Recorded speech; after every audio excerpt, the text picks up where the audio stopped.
Hello and welcome to everyone in VV education services Bhopal. आज हम इस क्लास में एमबीए थर्ड सेमेस्टर में फाइनेंशियल मैनेजमेंट इस ब्रांच का जो सब्जेक्ट है वर्किंग कैपिटल मैनेजमेंट, उसकी सेकंड यूनिट आज हम यहाँ पर स्टार्ट करने जा रहे हैं। सबसे पहले हम यहाँ पर सेकंड यूनिट का सिलेबस देखेंगे, उसके बाद में एक एक टॉपिक को यहाँ पर हम डिस्क्राइब करेंगे।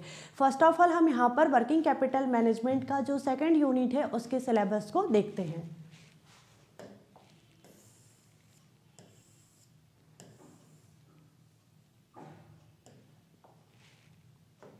ठीक, तो जो मतलब सेकंड यूनिट है वर्किंग कैपिटल मैनेजमेंट सब्जेक्ट की, उसका सिलेबस है यहाँ पर। उसके सिलेबस में यहाँ पर दो ही टॉपिक दिए हुए हैं। फर्स्ट टॉपिक हमारा है रिसाइवेबल मैनेजमेंट, जिसे हम हिंदी में कहते हैं प्राप्य प्रबंधन, और जो सेकंड टॉपिक है यहाँ पर क्रेडिट मैनेजमेंट। ठीक है, क्रेडिट प्रबंधन। अब यहाँ पर जो फर्स्ट टॉपिक है रिसाइवेबल मैनेजमेंट, उसके सब टॉपिक में हमें यहाँ पर इसके फैक्टर्स को पढ़ना है, इसके ऑब्जेक्टिव को पढ़ना है, फोरकास्टिंग को पढ़ना है, सिस्टम ऑफ कंट्रोल ऑफ रिसाइवेबल मतलब प्राप्य नियंत्रण प्रणाली को भी हमें यहाँ पर डिस्क्राइब करना है। टोटल जो सेकंड यूनिट है उसमें दो ही टॉपिक दिए हुए हैं। मेन टॉपिक यहाँ पर जो है फर्स्ट हमारा रिसाइवेबल मैनेजमेंट है, और ये जो है इसके सब टॉपिक है। ठीक, और जो सेकंड टॉपिक है हमारा वो क्या है, क्रेडिट मैनेजमेंट। तो आज हम यहाँ पर इस क्लास में जो फर्स्ट टॉपिक है रिसाइवेबल मैनेजमेंट, इसे डिस्क्राइब करेंगे, और इसका जो यहाँ पर ये सब टॉपिक है फैक्टर्स मतलब कारक, रिसाइवेबल मैनेजमेंट को मतलब इन्फ्लुएंस करने वाले कौन कौन से फैक्टर हैं, इसके बारे में भी हम आज यहाँ पर इस क्लास में डिस्क्राइब करेंगे। तो फर्स्ट ऑफ ऑल हम यहाँ पर रिसाइवेबल मैनेजमेंट की जो मीनिंग है, इसका जो कॉन्सेप्ट है, रिसाइवेबल मैनेजमेंट क्या होता है, सबसे पहले हम यहाँ पर इसको समझते हैं, उसके बाद में इसके फैक्टर्स को स्टेप बाय स्टेप करके यहाँ समझेंगे।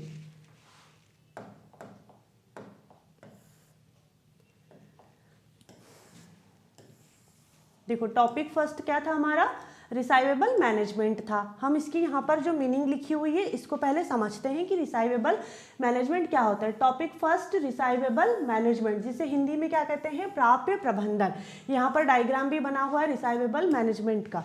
देखो, when a business sells good on credit the money that is due from the customers at a later date is called receivables. अब यहाँ पर देखो, जो बिजनेस तो सबको पता है, बिजनेस मतलब व्यवसाय होता है, सेल मतलब होता है बेचना, गुड मतलब होता है, गुड्स मतलब होता है सामान, क्रेडिट मतलब होता है उधार। ठीक, उधार, मनी मतलब पैसा, और इन सारी चीज़ों की मीनिंग कस्टमर यानी ग्राहक, ये सारी चीज़ें पता है आपको। तो हिंदी में देखते हैं हम, जब कोई व्यवसाय उधार पर सामान बेचता है, it means when a business sells good on credit, मतलब जब कोई बिजनेस उधार पर सामान को बेचता है तो ग्राहक से जो पैसा बाद में मिलना होता है उसे रिसाइवेबल्स कहते हैं, प्राप्य कहते हैं। इट मीन्स यहाँ पर मान लो कि कोई एक बिजनेस है, या मान लो कि कोई एक शॉप है। ठीक, मान लो कि ये एक शॉप है, इस शॉप ने एक कस्टमर है, ये एक कस्टमर है, इस कस्टमर को क्या काम किया, उधार पर सामान दे दिया। ठीक, क्रेडिट पर सामान गुड्स अपने सेल कर दिए। ये क्या है, यहाँ पर उधार पर सामान लिया है, तो ये क्या हुआ, डेप्टर्स हुआ, और ये क्या हुआ, जो दुकान है या शॉपकीपर है वो क्या हुआ, क्रेडिटर्स हुआ। ठीक, इस चीज को भी ध्यान में रखना। अब यहाँ पर इसने जो उधार में सामान लिया है, अब यहाँ पर ये पैसे भी तो रिटर्न करेगा, है ना। तो यहाँ पर क्या है, ग्राहक से जो पैसा बाद में मिलना होता है उसे रिसाइवेबल कहते हैं। किसी शॉप ने कस्टमर को उधार दे दिया, अब उधार का पैसा वो जब रिटर्न करेगा तो वो जो पैसा होता है उसी को कहा जाता है रिसाइवेबल। ठीक, बहुत ही सिंपल मीनिंग है इसकी, रिसाइवेबल क्या होता है। तो जब कोई शॉप है या कोई बिजनेस है, वो अपने कस्टमर को यहाँ पर सामान उधार में दे देता है, और फिर उससे बाद में मिलने वाला जो पैसा होता है उसे रिसाइवेबल कहते हैं। ठीक, आगे देखते हैं अब हम। ये तो रिसाइवेबल था, अब रिसाइवेबल मैनेजमेंट क्या होता है, इसको मैनेज कैसे करते हैं, इसकी प्रोसेस क्या होती है, इसको भी देखते हैं अब यहाँ पर। तो देखो, रिसाइवेबल मैनेजमेंट वह प्रक्रिया है जिसमें कंपनी यह देखती है कि, मतलब अब यहाँ पर जो रिसाइवेबल मैनेजमेंट है वो एक ऐसी प्रोसेस है जिसमें कंपनी यहाँ पर क्या क्या नोटिस करती है या किस किस बातों को ध्यान में रखती है। तो यहाँ पर फर्स्ट है हमारा, किस ग्राहक को उधार देना है, विच कस्टमर टू लैंड टू, कितना उधार देना देना है, हाउ मच टू लैंड, कितने दिनों के क्रेडिट पर बेचना है, how many days credit to sell on, और समय पर पैसा कैसे वापस लाना है, and how to get the money back on time. अब यहाँ पर देखो, ये जो पॉइंट मैंने 4 पॉइंट यहाँ लिखी हूँ, ये क्या है, रिसाइवेबल मैनेजमेंट है। मतलब जो उधार का पैसा है, उधार का पैसा या जो मतलब उधार का पैसा है कस्टमर से जो हमें वापस मिलने वाला है, उसके लिए हमें यहाँ पर हम किसी भी कस्टमर को तो पैसे नहीं दे सकते, बहुत सारी चीज़ों को ध्यान में रखकर ही हम यहाँ पर कस्टमर को उधार देते हैं। ठीक, तो यहाँ पर सबसे पहले तो हम यहाँ देखते हैं कि किस ग्राहक को उधार देना है, मतलब जो ग्राहक है, कस्टमर है, वो भरोसेमंद है या नहीं है, उसकी फाइनेंशियल कंडीशन अच्छी है या नहीं, वो बाद में पैसा दे सकता है या नहीं दे सकता है, इन सारी चीज़ों को ध्यान में रखा जाता है, तब यहाँ पर कस्टमर को उधार दिया जाता है। कितना उधार देना है, अब जरूरत से ज़्यादा उधार भी नहीं दे सकते हैं ताकि सामने वाला मतलब जो कस्टमर है वो पैसे ही रिटर्न ना कर पाए, तो एक लिमिट बनाई जाती है कि बिजनेस अपनी एक लिमिट बनाता है कि इतना ही यहाँ पर उधार देना है कस्टमर को। कितने दिनों के क्रेडिट पर बेचना है, अब यहाँ पर एक टाइम फिक्स कर दिया जाता है कि कस्टमर को बता दिया जाता है कि आपने जो उधार लिए हो उसका पैसा आपको 30 दिन में ही रिटर्न करना है। अगर 30 दिन के बाद आप मतलब जो पेमेंट रिटर्न करोगे तो आपको यहाँ पर लेट पेमेंट चार्ज लग जाएगा। इस तरीके से यहाँ पर ये अपनी पॉलिसी बना देता है। और समय पर पैसे कैसे वापस लाना है, समय पर पैसे वापस लाने के लिए अब यहाँ पर बिजनेस क्या करेगा, या जो शॉप वाला है वो क्या करेगा, यहाँ पर वो रिमाइंडर भेजता है पहले कस्टमर को, फिर कॉल करता है, फिर उसके बाद में यहाँ पर अगर फिर भी पेमेंट नहीं देता तो उसको लेट पेमेंट चार्ज लगा देता है। तो देखो ये सारी चीज़ों के थ्रू क्या हो रहा है, जो रिसाइवेबल है मतलब जो कस्टमर से उधार का पैसा आने वाला है उसको मैनेज किया जा रहा है। तो यहाँ पर ये जो प्रोसेस हो रही है इसी को कहा जाता है रिसाइवेबल मैनेजमेंट प्रोसेस। ठीक, देखो क्रेडिट का मतलब क्या होता है, क्रेडिट का मतलब होता है उधार, यानी अभी सामान या जो पैसा ले लेना और बाद में चुकाने का वादा करना। जैसे कभी किसी शॉप से उधार ले लिया जाता है और हम उससे बोलते हैं कि आपको हम बाद में बिल जो भी आपका मतलब पेमेंट है या बिल है, पैसा है, वो हम आपको बाद में दे देंगे। तो ये क्या हुआ, क्रेडिट हुआ। क्रेडिट मतलब होता है उधार। छोटे छोटे वर्ड की मीनिंग याद रखोगे तभी कॉन्सेप्ट क्लियर होंगे। ठीक है, अब देखो यहाँ पर ये जो रिसाइवेबल मैनेजमेंट है इसका ऑब्जेक्टिव क्या है, इसका उद्देश्य क्या है, तो टाइम पर पैसा आ जाए। बैड डेब्ट मतलब जो ना वसूल होने वाला पैसा है वो ना के बराबर हो। ऐसा नहीं कि मतलब हमने जो बिजनेस है, बिजनेस ने यहाँ पर किसी भी ऐसे ही कस्टमर को उधार दे दिया और वो पैसा ही वसूल नहीं हो पा रहा है, तो बहुत ही सोच समझ करके बिजनेस कस्टमर को यहाँ पर उधार देता है। सेल इंक्रीज होती है और वर्किंग कैपिटल भी अच्छा रहे, इन सारी चीज़ों के लिए यहाँ पर रिसाइवेबल मैनेजमेंट किया जाता है। इसका पर्पस यही है कि टाइम पर पैसा आ जाए। बैड डेब्ट मतलब ना वसूल होने वाला पैसा ना के बराबर हो, जिससे यहाँ पर बिजनेस को भी लॉस में ना जाना पड़े। सेल्स बढ़ना चाहिए और वर्किंग कैपिटल भी अच्छी रहे। इन सारी चीज़ों को ध्यान में रख करके रिसाइवेबल मैनेजमेंट किया जाता है। आगे देखते हैं आप।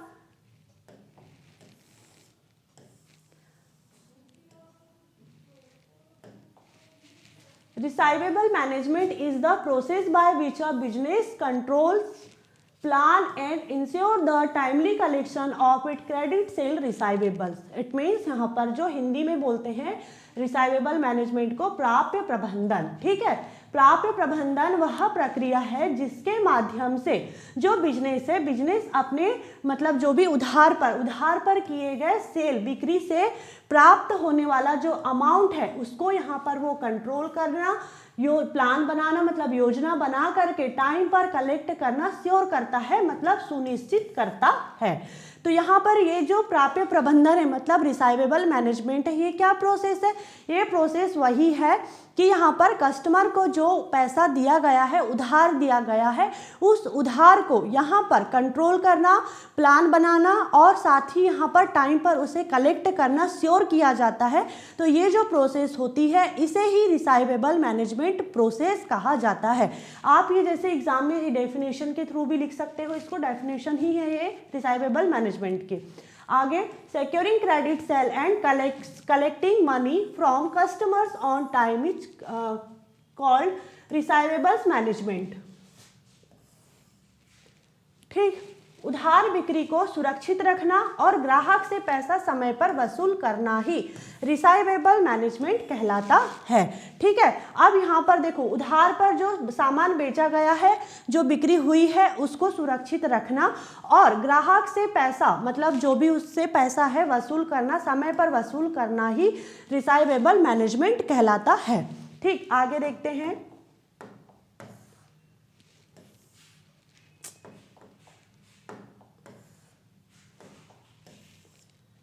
अब यहाँ पर एक एग्जाम्पल के थ्रू समझते हैं कि रिसाइवेबल मैनेजमेंट क्या होता है। आपने दोस्त को 500 रुपये उधार दिए हैं। मान लो कि आपने अपने दोस्त को 500 रुपये उधार दिए हैं, ठीक है, और कहा कि 10 दिन में लौटा देना। अब आप यहाँ पर क्या करोगे, कैसे रिसाइवेबल मैनेजमेंट करोगे? उसे याद दिला रहे हो कि पैसे रिटर्न करना है, समय पर वसूल करना है पैसे आपको, मतलब समय पर वसूल करने के लिए ही उसको याद दिला रहे हो ना। और ये भी ध्यान रख रहे हो कि वह जो भी मतलब आपका फ्रेंड है जिसको आपने 500 रुपये उधार दिए हो, वो भरोसेमंद है या नहीं है ना, इस चीज़ को भी ध्यान में रखते हो। तो जब आप ये सारी चीज़ों को ध्यान में रख रहे हो, मतलब आप क्या कर रहे हो, रिसाइवेबल मैनेजमेंट कर रहे हो।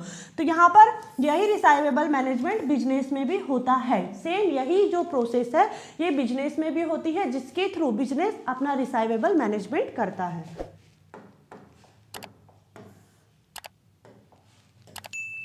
ठीक है, आगे अब देखते हैं हम यहाँ पर फैक्टर्स ऑफ रिसाइवेबल मैनेजमेंट। ठीक है, मतलब प्राप्य प्रबंधन के जो कारक हैं। अभी हमने यहाँ पर क्या देखे, रिसाइवेबल मैनेजमेंट क्या होता है, उसके कॉन्सेप्ट को क्लियर किए, उसकी डेफिनेशन देखे, एग्जाम्पल देखे और उसके ऑब्जेक्टिव को भी हमने यहाँ पर डिस्क्राइब किया। अब हम यहाँ पर देखेंगे फैक्टर्स ऑफ रिसाइवेबल मैनेजमेंट क्या होता है, मतलब इसके कारक। रिसाइवेबल मैनेजमेंट को ऐसे कौन से फैक्टर हैं जो इन्फ्लुएंस करते हैं, प्रभावित करते हैं। ठीक है, इसको डिस्क्राइब करते हैं। अब हम देखो, सबसे पहले तो हम यहाँ पर जो रिसाइवेबल मैनेजमेंट के फैक्टर हैं उसकी मीनिंग को देखेंगे।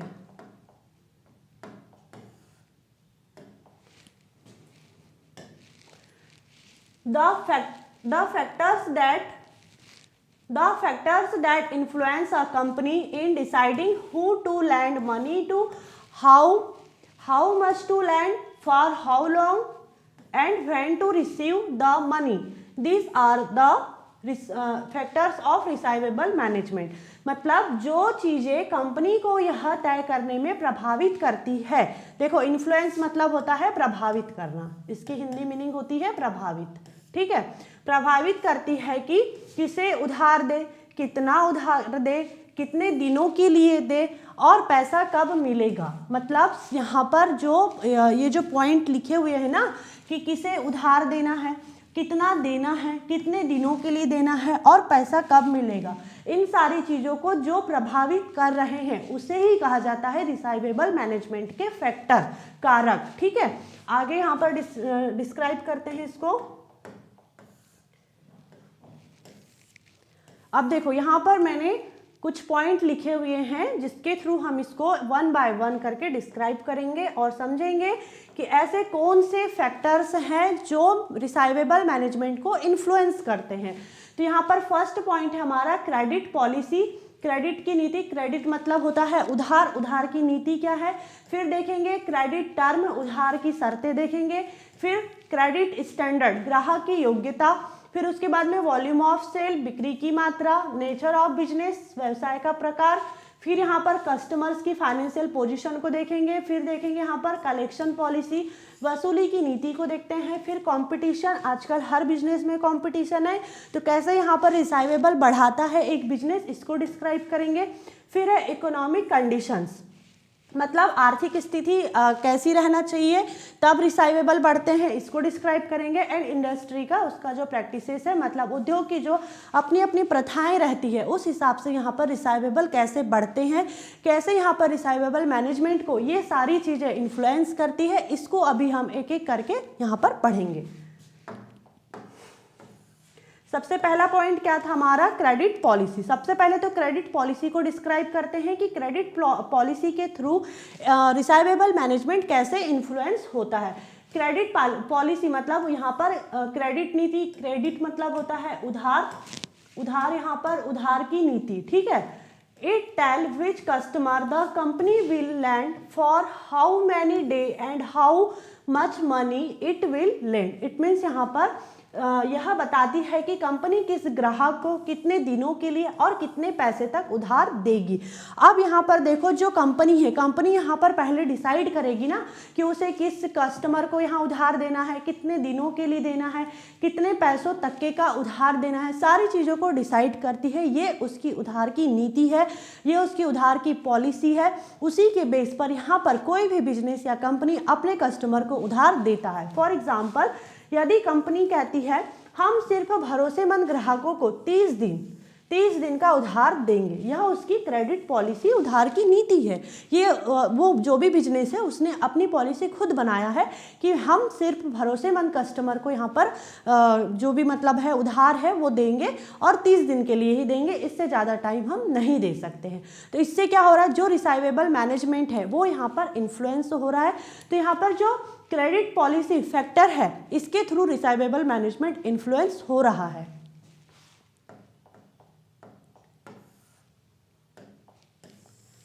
सेकेंड पॉइंट हमारा क्रेडिट टर्म। क्रेडिट टर्म में अब यहाँ पर उधार की शर्तें, उधार की शर्तों में इसमें इंक्लूड होता है क्रेडिट पीरियड। जैसे अभी 30 दिन का जो टाइम दिया था बिजनेस ने कि 30 दिन के अंदर ही यहाँ पर कस्टमर को पैसे रिटर्न करना पड़ेगा, और वो सिर्फ भरोसेमंद ही कस्टमर को यहाँ पर पैसे देता है, हर किसी को नहीं दे रहा है। फिर कैश डिस्काउंट, अगर मान लो 30 दिन के पहले वो यहाँ पर पेमेंट कर देता है तब क्या होगा, तब यहाँ पर जो भी उसने उधार लिया था उसमें डिस्काउंट कर दिया जाएगा। लेट पेमेंट चार्ज, मतलब अगर 30 दिन के बाद पेमेंट देता है तो यहाँ पर क्या होगा, लेट पेमेंट चार्ज भी लगेगा। एग्जाम्पल, 30 दिन में भुगतान करो, 10 दिन में दोगे तो 2% का डिस्काउंट मिलेगा। ये कंपनी की पॉलिसी है, यह क्रेडिट टर्म है। और अगर लेट 30 दिन के बाद पैसा देता है तो लेट पेमेंट चार्ज लगेगा। तो इसके थ्रू भी यहाँ पर रिसाइवेबल मैनेजमेंट में इन्फ्लुएंस हो रहा है, ये प्रभावित हो रहा है। लोग समय पर पैसा ला करके देंगे, जल्दी पैसे ला करके देंगे कि डिस्काउंट मिल जाएगा, इस तरीके से ये इन्फ्लुएंस हो रहा है। फिर है क्रेडिट स्टैंडर्ड। अब यहाँ पर जो क्रेडिट स्टैंडर्ड है, ग्राहक की योग्यता, मतलब यहाँ पर उधार देने के लिए जो मतलब कस्टमर है उसकी योग्यता को देखा जाता है। मतलब यहाँ पर उधार देने का भी एक स्टैंडर्ड है। कैसे है, the company decides how trustworthy the customer should be, मतलब कंपनी यह तय करती है, डिसाइड करती है कि ग्राहक कितना भरोसेमंद होना चाहिए। देखो अब कस्टमर यहाँ पर भरोसेमंद होना चाहिए, और यहाँ पर उसका पिछला जो रिकॉर्ड है वो देखती है बिजनेस या जो कंपनी है, तब जाकर के यहाँ पर कस्टमर को यहाँ पर क्रेडिट देती है, उधार देती है।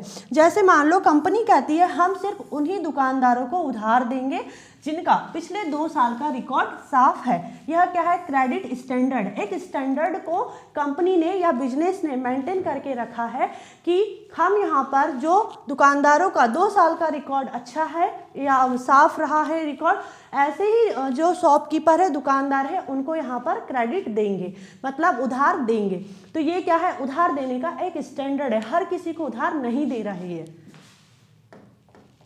हर किसी को उधार नहीं दे रही है। तो इसके थ्रू क्या होता है, इसके थ्रू यहाँ पर रिसाइवेबल मैनेजमेंट इन्फ्लुएंस हो रहा है, प्रभावित हो रहा है। हर कोई आकर के उधार नहीं ले सकता है, उसको अपना जो पुराना डाटा है वो अच्छा साफ सुथरा रखना पड़ेगा, तभी उधार मिलेगा। नेक्स्ट पॉइंट है हमारा वॉल्यूम ऑफ सेल, मतलब बिक्री की मात्रा। The more sales are made on credit, the more receivables will increase। अब यहाँ पर जितनी ज़्यादा उधार पर बिक्री होगी उतने ही रिसाइवेबल्स बढ़ेंगे। देखो कभी कभी ऐसा होता है ना कि कोई शॉप है वो उधार पर सामान देती है तो कस्टमर वहाँ ज़्यादा जाना पसंद करते हैं, मतलब रिसाइवेबल्स बढ़ रहे हैं यहाँ पर। मतलब जो पैसे देने वाले हैं, पैसे कौन देगा, कस्टमर देगा, जो जिसने उधार लिया है वो। तो यहाँ पर क्या हुआ, कई बार क्या होता है कि जितना ज़्यादा उधार पर सेल होगी, बिक्री होगी, जैसे कि मान लो कि कोई जैसे कंपनी है, कोई कंपनी ने कहा कि यार मैं 50,000 तक ही उधार दूंगा, तो कस्टमर वहाँ से 50,000 तक के का सामान लेगा और अगला दूसरा सामान वो दूसरी शॉप से जा करके ले लेगा, या कहेगा अरे यार मैं एक ही शॉप से सामान ले लेता हूँ ना, वहाँ तो सारा सामान मिलता है और उधार भी ज़्यादा मिलते हैं। तो क्या हुआ इससे, यहाँ पर क्या हुआ, रिसाइवेबल, जो कंपनी यहाँ पर कम उधार दे रही है उसके रिसाइवेबल कम हो गए, और जो कंपनी यहाँ पर ज़्यादा उधार दे रही है उसके रिसाइवेबल बढ़ गए। तो इससे क्या हुआ, यहाँ पर रिसाइवेबल मैनेजमेंट में को प्रभाव पड़ा, प्रभावित हुआ। एग्जाम्पल, अगर आपकी कंपनी 1 लाख का उधार बेचती है, मान लो कि कोई कंपनी है वो 1 लाख का ही उधार देती है और अब 5 लाख का बेचने लग गई, तो क्या होगा, रिसाइवेबल्स बढ़ेंगे। पहले 1 लाख का उधार दे रही थी, अब 5 लाख का देने लग गई, तो जो कस्टमर दूसरी शॉप में जा रहे थे अब वो उसी शॉप में आने लग जाएंगे कि ठीक है हम आपकी शॉप से ही सारा सामान ले लेंगे, दूसरी दुकान में नहीं जाएंगे। तो इससे क्या हुआ, जब यहाँ पर उधार पर बिक्री ज़्यादा होने लगे, उधार ज़्यादा देने लग गए, तो यहाँ पर रिसाइवेबल्स भी बढ़ गए। इससे यहाँ पर क्या हुआ, जो रिसाइवेबल मैनेजमेंट है वो प्रभावित हुआ, कस्टमर्स ज़्यादा आने लग गए और बिजनेस अच्छा होने लगा।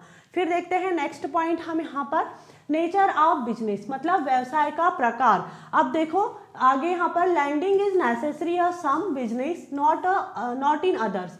देखो कुछ बिजनेस में उधार देना जरूरी होता है और कुछ में नहीं होता।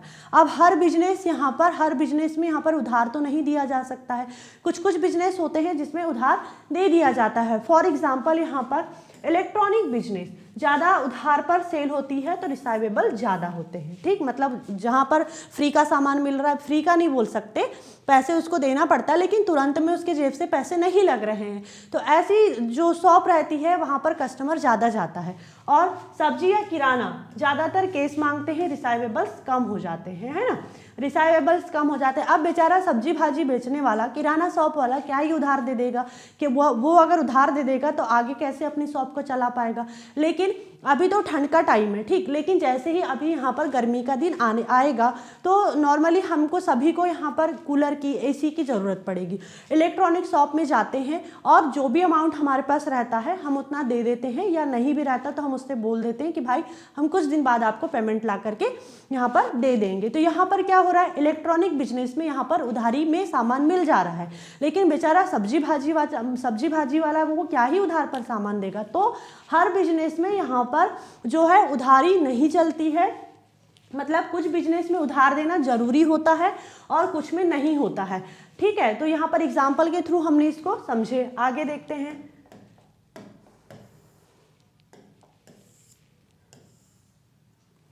आगे नेक्स्ट पॉइंट हमारा, कस्टमर्स फाइनेंशियल पोजीशन, ग्राहक की आर्थिक स्थितियां। अब यहाँ पर if the customer in financial strong the payment will be received on time.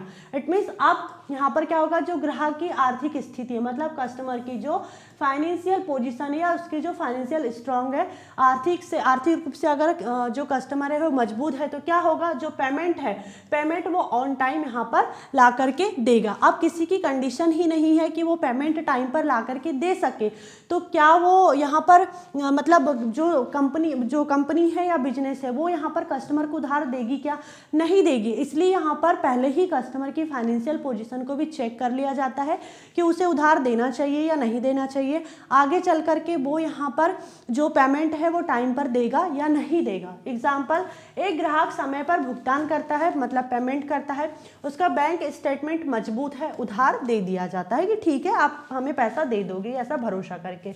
दूसरा ग्राहक भुगतान में देरी करता है और उधार कम दिया जाता है, जैसे एक कस्टमर की फाइनेंशियल पोजीशन कम है और एक की अच्छी है, तो यहाँ पर जो मतलब उधार है, क्रेडिट है, वो किससे मिलेगा, इससे मिलेगा और इससे नहीं मिलता है, ठीक है। मतलब यहाँ पर कस्टमर की फाइनेंशियल पोजीशन को चेक करने के बाद ही क्रेडिट दिया जाता है, उधार दिया जाता है। आगे देखते हैं यहाँ पर कलेक्शन पॉलिसी में क्या है, अब how strict is the company in recovering the money. अब यहाँ पर कंपनी पैसे वसूलने के लिए कितना सख्त है। जैसे मान लो एग्जांपल में कंपनी 25वें दिन रिमाइंडर भेजती है, मतलब उनको याद दिलाती है कि आपका पेमेंट करने का है। 30वें दिन वो कॉल करती है कस्टमर को। 35वें दिन लेट फीस लगा देती है। स्ट्रॉन्ग कलेक्शन पॉलिसी है जिससे रिसाइवेबल्स बढ़ते हैं। अब यहाँ पर देखो जो कंपनी है या बिजनेस है वो यहाँ पर अपनी स्ट्रिक्ट पॉलिसी चला रही है कि हमको टाइम पर पेमेंट चाहिए ही। उसके लिए उसने बढ़िया एक पर्सन को रख लिया कि आप कस्टमर को रिमाइंडर करो, याद दिलाओ कि आपका पेमेंट करना है। पेमेंट करना कब है? 30 दिन में करना है, लेकिन वो 25वें दिन से ही उसको याद दिलाने लग जाती है ताकि टाइम पर पेमेंट आ जाए। 30वें दिन उसको कॉल कर देती है अगर पेमेंट नहीं करता। 30 दिन के बाद अगर वो 35वें दिन में यहाँ पर पेमेंट करी तो उस पर लेट फीस लगा देती है।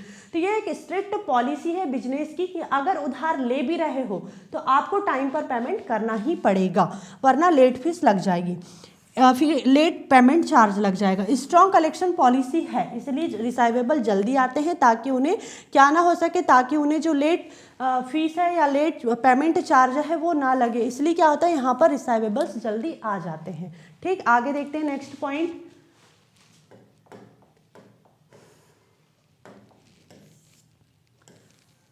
कंपटीशन। देखो आजकल तो हर बिजनेस में कंपटीशन ही है।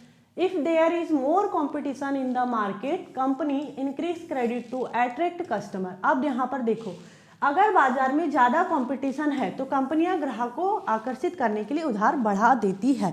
आजकल तो हर बिजनेस में यहाँ पर क्या है, हर बिजनेस में कंपटीशन है। मार्केट में बहुत ज़्यादा कंपटीशन है, छोटा बिजनेस हो बड़ा बिजनेस हो सभी जगह कंपटीशन है।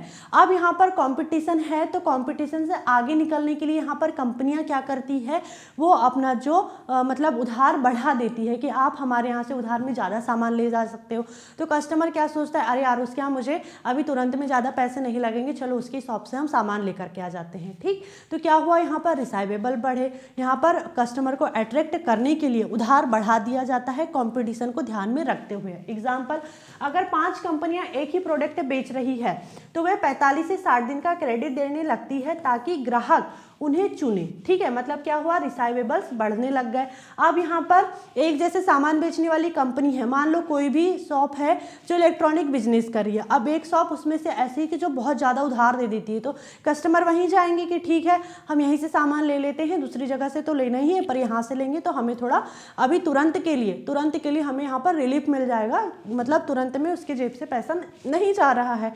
तो यहाँ पर क्या होता है, जो कस्टमर है, कस्टमर यहाँ पर जहाँ पर ज़्यादा उधारी मिलती है वहाँ निकल जाता है वो सामान लेने के लिए। तो क्या हुआ, कंपटीशन से आगे निकलने के लिए कंपनियां ग्राहक को आकर्षित करने यहाँ पर उधार बढ़ा दे रही है। फिर आगे देखो, आगे इकोनॉमिक कंडीशन में देखते हैं हम यहाँ पर आर्थिक स्थिति। इकोनॉमिक कंडीशन को हिंदी में बोलते हैं आर्थिक स्थिति। इन अ रिसेशन और बैड इकोनॉमी कस्टमर्स पे लेट। अब यहाँ पर रिसेशन मतलब होता है मंदी, ठीक है। बैड इकोनॉमी मतलब होता है खराब अर्थव्यवस्था। मंदी या खराब अर्थव्यवस्था में ग्राहक देर से पेमेंट करता है, ठीक है। देर से पेमेंट करेगा तो क्या होगा इससे, यहाँ पर अगर कस्टमर, मान लो जो कस्टमर है, कस्टमर यहाँ पर मंदी है, खराब अर्थव्यवस्था है तो इसमें लेट पेमेंट कर रहा है, ठीक। अब अगर यहाँ पर इकोनॉमी ग्रो कर रही है तो क्या होगा, पहले तो एग्जाम्पल देखते हैं इसका। रिसेशन में दुकानदारों की सेल कम हो जाती है, वे सप्लायर को समय पर पैसा नहीं दे पाते हैं तो रिसाइवेबल यहाँ पर कम हो जाते हैं, ठीक। रिसाइवेबल यहाँ पर कम हो जाएंगे क्योंकि देखो सप्लायर को समय पर पैसे नहीं मिलेंगे। रिसेशन के कारण यहाँ पर, मतलब मंदी के कारण यहाँ पर दुकानदारों की सेल कम हो जाएगी, मतलब यहाँ पर क्या हो रहा है, रिसाइवेबल्स कम हो रहे हैं। इकोनॉमिक कंडीशन, जो आर्थिक स्थिति है, अगर वो यहाँ पर उसमें रिसेशन नहीं है, बैड इकोनॉमी नहीं है, अगर इकोनॉमी ग्रो कर रही है तो क्या होगा, इकोनॉमी ग्रो कर रही है मतलब दुकानदारों की सेल ज़्यादा होने लग जाएगी, सप्लायर को टाइम पर पैसे मिलने जाएंगे और रिसाइवेबल्स यहाँ पर बढ़ जाएंगे। अगर यहाँ पर दुकानदारों को सेल कम हो रही है या सप्लायर को टाइम पर पैसे नहीं मिल रहे हैं तो यहाँ पर जो है रिसाइवेबल कम हो जाएंगे। लेकिन इकोनॉमी अगर अच्छी है तब यहाँ पर क्या होगा, तब यहाँ पर जो रिसाइवेबल है वो बढ़ जाते हैं, क्योंकि आर्थिक स्थिति अगर अच्छी है तो कोई भी यहाँ पर जैसे उधार देने से नहीं डरता कि ठीक है कस्टमर पैसे ला के दे देगा, आर्थिक स्थिति अच्छी है, अभी अर्थव्यवस्था खराब नहीं है, रिसेशन नहीं है। और अगर वहीं किसी की आर्थिक स्थिति अच्छी नहीं है, अपने इंडिया की ही मान लो कि आर्थिक स्थिति अच्छी नहीं रहेगी तो वो क्या दूसरे देश अपने इंडिया को सामान देना चाहेंगे क्या, नहीं देना चाहेंगे। या दूसरे देश की अगर आर्थिक स्थिति अच्छी नहीं तो हमारे इंडिया से कहीं उसको सामान देना देना चाहेंगे, नहीं देना चाहेंगे। तो ऐसे ही एक बिजनेस में भी होता है कि अगर आर्थिक स्थिति स्ट्रांग है तो यहाँ पर कस्टमर को उधार दे दिया जाता है, और अगर आर्थिक स्थिति रिसेशन में है या बेड इकोनॉमी है तो कस्टमर को भी उधार नहीं दिया जाता है, रिसाइवेबल इससे कम हो जाते हैं। इकोनॉमिक कंडीशन अच्छी रहना चाहिए तब रिसाइवेबल बढ़ जाते हैं। तो ये सारी चीज़ें भी यहाँ पर, इकोनॉमिक कंडीशन भी यहाँ पर जो रिसाइवेबल मैनेजमेंट के को इन्फ्लुएंस कर रही है, प्रभावित कर रही है। लास्ट पॉइंट अब हम यहाँ पर देखते हैं इंडस्ट्री प्रैक्टिसेस। ठीक, इंडस्ट्री प्रैक्टिसेस में होता है मतलब जिसे को हम हिंदी में बोलते हैं उद्योग की प्रथाएं। देखो सभी इंडस्ट्री की ना अपनी अपनी अलग अलग आदत होती है, किसको कैसे, मतलब सब अपनी अपनी पॉलिसी बनाते हैं कि हमको कितना उधार देना है, कितने दिनों के लिए देना है, कस्टमर से कितने दिनों में पैसा वापस ले लेना है। तो ये सारी पॉलिसी अपने अपने हिसाब से बिजनेस बनाता है। ठीक, आगे देखते हैं यहाँ पर every industry has different landing habits. मतलब बात वही है कि हर इंडस्ट्री में उधार देने की अलग आदत होती है। जैसे कपड़ा उद्योग 30 से 45 दिन का उधार दे रहा है, वहीं पर जो मेडिकल फैक्ट्री है वो 60 से 90 दिन का यहाँ पर क्रेडिट दे रही है, कस्टमर को उधार दे रही है। ऐसे ही हर बिजनेस अपने अपने हिसाब से यहाँ पर जो यहाँ पर इंडस्ट्री प्रैक्टिसेस है, मतलब उद्योग की प्रथा है, हर इंडस्ट्री अपनी अलग अलग पॉलिसी बनाती है कि कस्टमर को कितने दिनों के लिए उधार देना है, कैसे उधार देना है, कितने दिनों में पैसा रिटर्न लेना है, सारी चीज़ें। ठीक, तो उसी हिसाब से यहाँ पर रिसाइवेबल भी फिक्स होते हैं। जैसे कम दिनों के लिए है, ये ज़्यादा दिनों के लिए है, तो इसी हिसाब से यहाँ पर रिसाइवेबल भी फिक्स होते हैं। ठीक, आगे देखते हैं।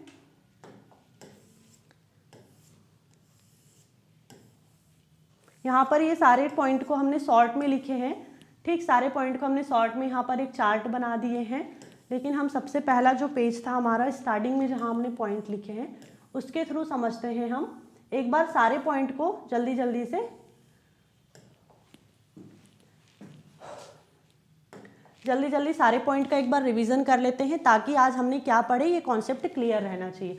तो हमने यहाँ पर देखो, हमने आज यहाँ पर क्या पढ़े, हमने यहाँ पर आज पढ़े थे रिसाइवेबल मैनेजमेंट का कॉन्सेप्ट, उसकी डेफिनेशन, उसके ऑब्जेक्टिव और उसका एग्जाम्पल। इसको सबसे पहले देखें। फिर हमने यहाँ पर क्या देखे, रिसाइवेबल मैनेजमेंट कैसे मतलब रिसाइवेबल मैनेजमेंट को जो इन्फ्लुएंस कर रहे हैं, प्रभावित करने वाले फैक्टर कौन कौन से हैं। तो यहाँ पर हमने पूरे 10 फैक्टर को डिस्क्राइब किए डिटेल से एग्जाम्पल के साथ में। अब हम यहाँ पर उसको एक शॉर्ट में जल्दी जल्दी रिवीजन करते हैं। फर्स्ट हमने देखे थे यहाँ पर क्रेडिट पॉलिसी, मतलब यहाँ पर क्या होता है, कंपनी ग्राहक को देखती है कि वो कितने दिन में, मतलब ग्राहक की जो स्थिति है या ग्राहक को यहाँ पर जज करती है कि वो कितने दिनों में उधार दे देगा, किसको उधार देना है, कितना उधार देना, इन सारी चीज़ों को, मतलब वो अपनी उधार की नीति बनाती है कस्टमर को जब उधार देना रहता है तब। ठीक है, क्रेडिट टर्म, उधार की शर्तें। अब यहाँ पर उधार की शर्तें होती है कि कंपनी बोलती है कि 30 दिन में आपको उधार का पैसा ला करके देना है, अगर 30 दिन से पहले ला करके दोगे तो डिस्काउंट मिलेगा और 30 दिन के बाद ला के दोगे तो लेट पेमेंट चार्ज लगेगा। फिर उसके बाद में क्रेडिट स्टैंडर्ड, मतलब ग्राहक की योग्यता, क्रेडिट उधार देने से पहले स्टैंडर्ड यहाँ पर जो मतलब कहना चाहिए कस्टमर है, कस्टमर यहाँ पर भरोसेमंद है या नहीं, उसको उधार देना चाहिए या नहीं देना चाहिए, इन सारी चीज़ों को यहाँ पर देखा जाता है। फिर है वॉल्यूम ऑफ सेल्स, यहाँ पर बिक्री की मात्रा। अब यहाँ पर क्या होता है कि जैसे जो कंपनी होती है, कंपनी अपना उधार बढ़ा देती है, मतलब उधार पर ज़्यादा सामान देने लग जाती है, जिससे यहाँ पर बिक्री की मात्रा बढ़ जाती है। फिर है नेचर ऑफ बिजनेस, अब हर बिजनेस में उधार नहीं दिया जा सकता है, जैसे सब्जी भाजी वाला यहाँ पर उधार नहीं दे सकता है, लेकिन वहीं पर एक इलेक्ट्रॉनिक बिजनेस वाला उधार दे सकता है। फिर कस्टमर की फाइनेंशियल पोजीशन को देखा जाता है। फिर कलेक्शन पॉलिसी, वसूली की नीति बना दी जाती है। 25वें दिन रिमाइंडर भेजा जाता है, 30वें दिन कॉल कर लिया जाता है, 35वें दिन भी अगर वो पेमेंट नहीं देते हैं तो यहाँ पर लेट पेमेंट चार्ज लगा दिया जाता है। कंपटीशन से आगे निकलने के लिए यहाँ पर क्या होता है, कंपटीशन से आगे निकलने के लिए जो कंपनी पहले 1 लाख का उधार देती थी अब वो 5 लाख का देने लगी, ताकि कस्टमर उसके तरफ अट्रैक्ट हो और वो कंपटीशन से आगे निकल पाए। इकोनॉमिक कंडीशन के बेस पर यहाँ पर उधार दिया जाता है कस्टमर को। अगर इकोनॉमिक कंडीशन अच्छी है, अगर इकोनॉमिक कंडीशन ग्रो कर रही है तो यहाँ पर जो कस्टमर है उसको उधार दे दिया जाता है। लेकिन वहीं अगर इकोनॉमिक कंडीशन डाउन हो रही है या बैड इकोनॉमी है, रिसेशन है, तब यहाँ पर कस्टमर को जो क्रेडिट है वो नहीं दिए जाते हैं। और इंडस्ट्री प्रैक्टिसेस में क्या होता है कि हर इंडस्ट्री अपनी अलग अलग, सब इंडस्ट्री की अपनी अलग अलग आदत होती है कि वो कितने दिन का उधार देगी, किसको उधार देगी, वो सारी चीज़ें अपने अपने हिसाब से फिक्स करती है। जैसे हमने यहाँ पर एग्जांपल में देखे थे कि एक कपड़े की शॉप थी, वो यहाँ पर 30 से 35 दिन में 30 से 35 दिन का उधार देती थी और वहीं एक मेडिकल फैक्ट्री यहाँ पर 60 से 65 दिन का उधार दे रही थी, तो उसी हिसाब से यहाँ पर रिसाइवेबल फिक्स होते। तो आज हमने यहाँ पर सारे पॉइंट को देख लिए, डिस्क्राइब कर लिए। ठीक, तो आज का जो हमारा टॉपिक था वो क्या था, आज हमने यहाँ पर सेकेंड यूनिट को स्टार्ट किए। सेकेंड यूनिट का फर्स्ट टॉपिक हमने यहाँ पर डिस्क्राइब किए। फर्स्ट टॉपिक था हमारा रिसाइवेबल मैनेजमेंट, और हमने यहाँ पर जो उसकी डेफिनेशन थी, रिसाइवेबल मैनेजमेंट की जो डेफिनेशन थी, उसके जो ऑब्जेक्टिव थे, और साथ में यहाँ पर उसकी जो एग्जाम्पल थे, फैक्टर्स को, सारी चीज़ों को एक एक करके हमने बहुत अच्छे से डिस्क्राइब किया। I hope this topic is clear and thank you for watching this video.